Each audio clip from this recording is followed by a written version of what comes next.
Hello and welcome to the December edition of From the Desk of. I'm Tim Moody. I'm the Public Information Officer with the Randolph County School System. I'm here with our Superintendent, Dr. Stephen Gainey, and this segment is called From the Desk of. That's a bit of a misnomer this month because we're actually away from Dr. Gainey's office as you would normally find us, and this month we're out at one of our schools. We're at Randolph Elementary, and we're thankful to be here and thankful to Dr. Johnson, the principal, for allowing us to be here, and also just glad that we can get out in front of the community and share with you some of the great things that are going on in the Randolph County School System. So Dr. Gainey, in our last interview that we did, we talked about Coleridge Elementary School and Level Cross Elementary School. They were recognized as signature schools. We recognized them ourselves at our last board meeting, but there was a more formal recognition by the Piedmont Triad Education Consortium this past Friday that you were able to attend. So tell us a little bit about that. Well, the Piedmont Triad Education Consortium, we're a member of it, and there's several school systems in this region of the state, and we have an annual breakfast, and we recognize schools that are really being successful in different areas, and Level Cross Elementary and Coleridge were nominated this year and recognized for two examples of schools that just keep getting better.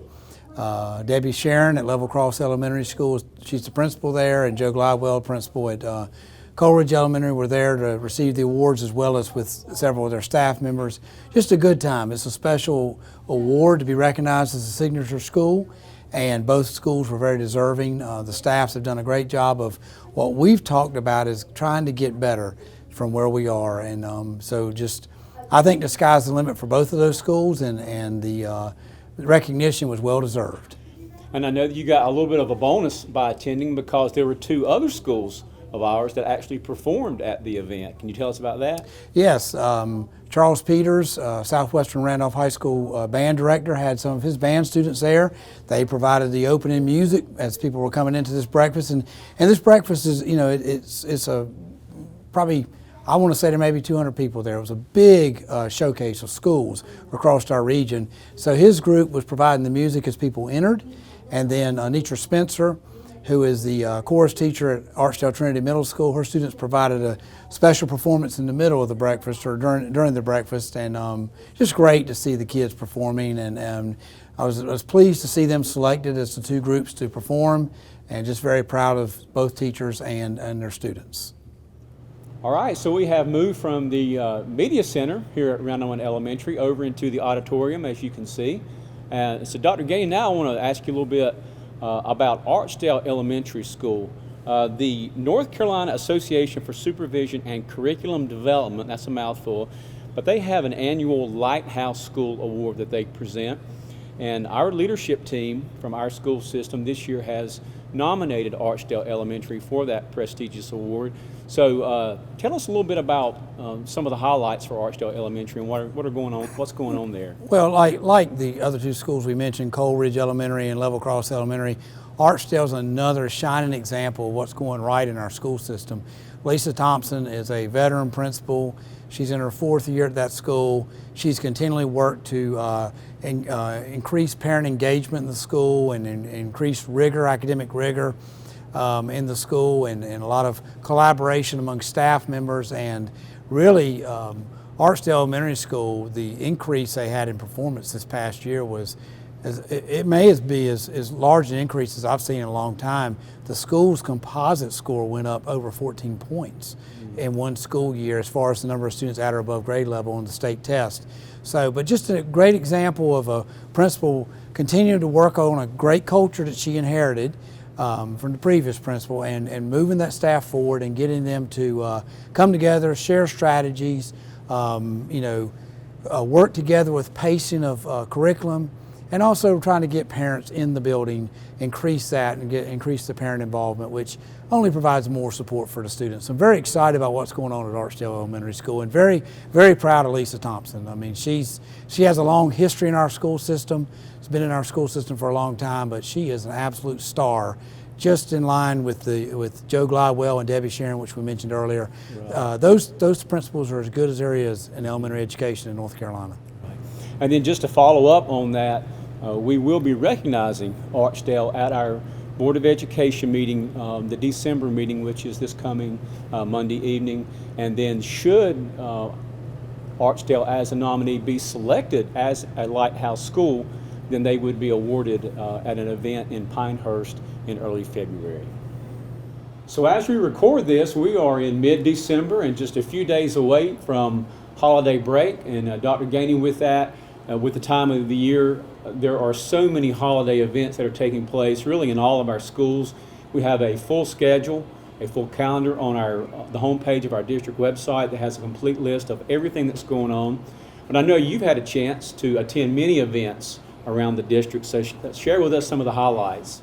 Well, Tim, it is an exciting time. I mean, it kind of kicked off for me on December 1. We had the Christmas parade in Randleman, and I was involved with the Partnership for Children, handing out books to children, and we had, you know, obviously when you do that, the Randleman band was in that parade.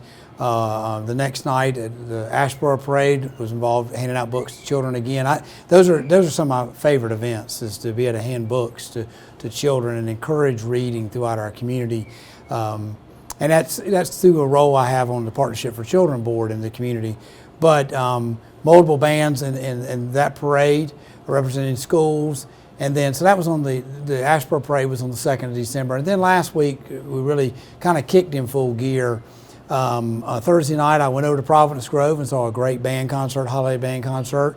And then this week, it's going to be a whole week of it. And from chorus concert Monday night at Southwest High. And I'm just mentioning things I'm going to. This is, I mean, there's leadership teams all over and principals are all over the county going to different events. And the kids deserve our attention during these times. The teachers deserve our attention during these times. Last night, I saw a great band concert at Braxton Craven's band concert. It was at one of the local churches. Tonight I'm going to see a band concert at Northeast Randolph Middle, and tomorrow night I'm going to a chorus concert at Wheatmore. Wow. So, but what always stands out to me about these concerts is not just, you know, the time of year. The thing that stands out is the level of talent of our children. You know, they're coming to traditional schools, but they bring these talents with them that we've been allowed, because our Board of Education has continued to support these programs. And I appreciate that, because we've been allowed to help grow these talents that these children have. And you see the kids' excitement, you see their parents' excitement, and then we have some tremendous music educators in this county.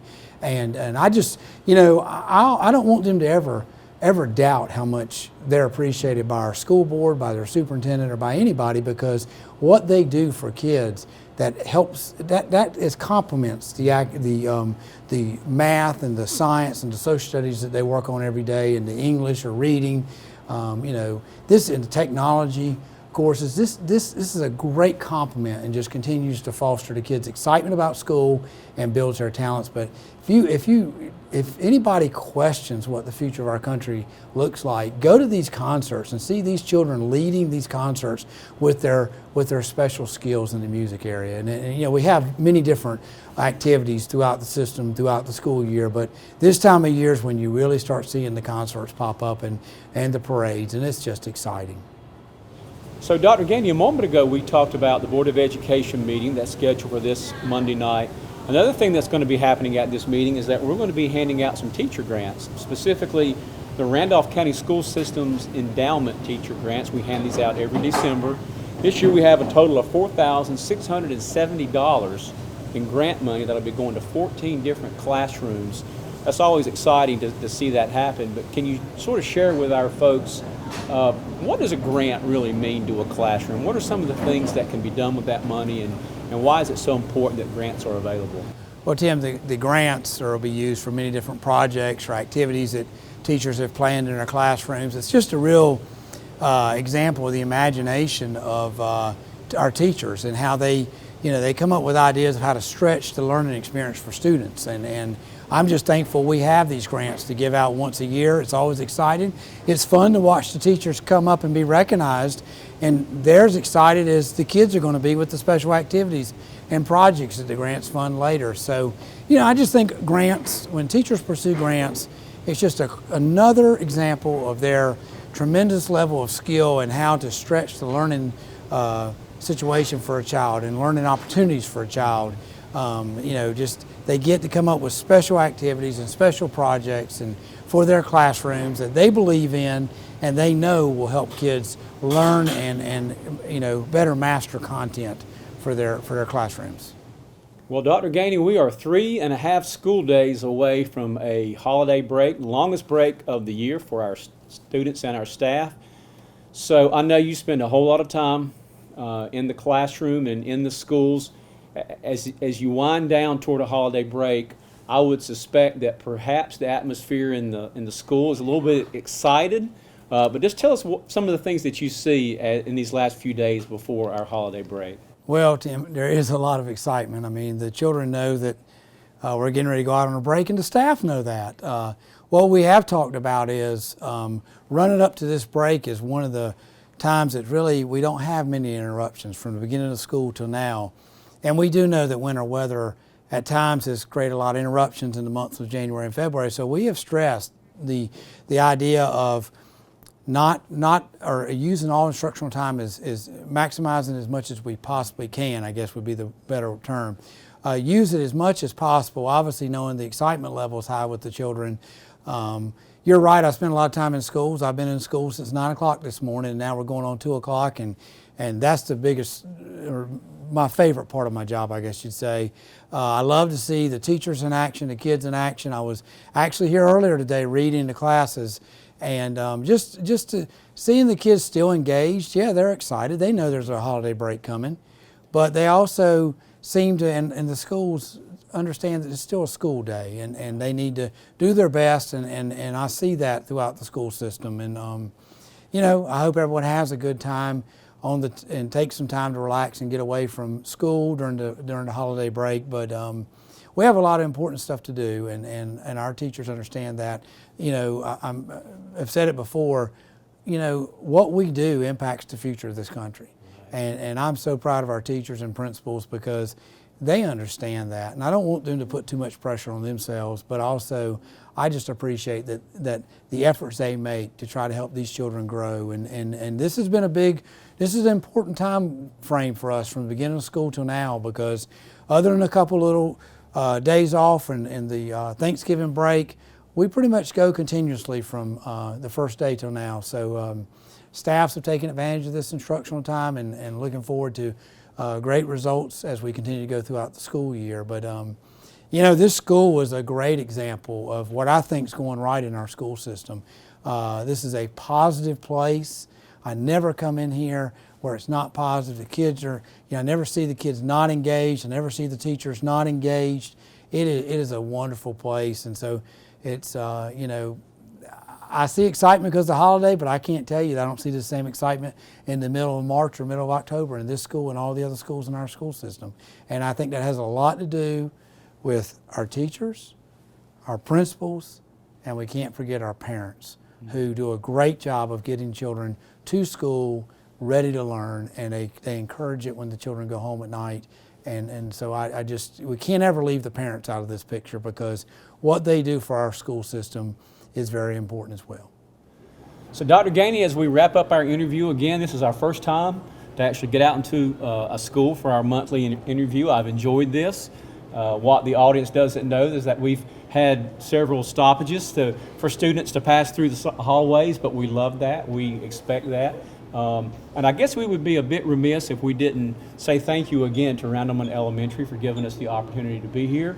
And I know you probably want to say a little something about the school and thank them as well. Well, Tim, I agree. Dr. Johnson and his staff are always very welcoming when I come out here, and the school system comes to this facility, and there's a lot of things being said about public education, and this school is a great example of what's right in public education. This school continues to get better every year, and it's a staff that's buying into one focus, and that's helping children get better and learn and progress to the next level. And so, it's exciting that the first one of these we did, was at Randolph Elementary because it sits in a great community. We have great communities all over this county, but we have great examples of what's right in public education all around this county. But this is clearly an example of taking children from where they are when they walk in the door and helping them get better. And they do it every single year at this school, and it is a perfect example of what's right with public education in North Carolina, and it's a great example of why public education needs to be continually supported financially and through the encouragement of communities, because we have to have schools like Randolph Elementary for children to have bright futures. Dr. Gainey, thank you. The holidays are almost here. We're looking forward to our holiday break, and we thank Randolph Communications again for giving us this opportunity. And we hope that everyone out there has a happy and blessed holiday season, and we look forward to seeing you again in 2017.